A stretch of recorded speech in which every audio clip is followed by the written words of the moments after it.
naš mind.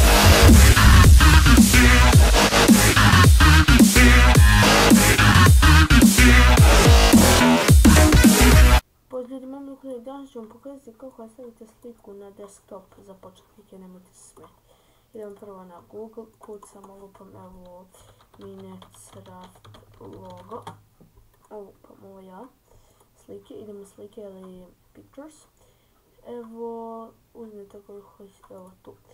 Sad, imamo desni klik, save image as, desktop, save. Može i na neki folder.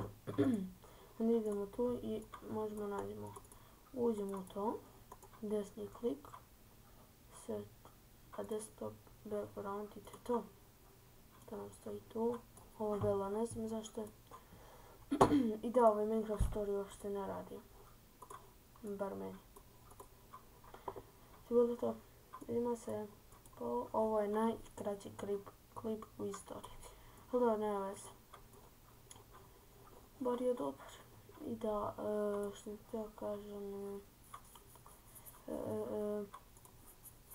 ne zaboravim se. Ne veze. Bit će unboxing, da. Ćao.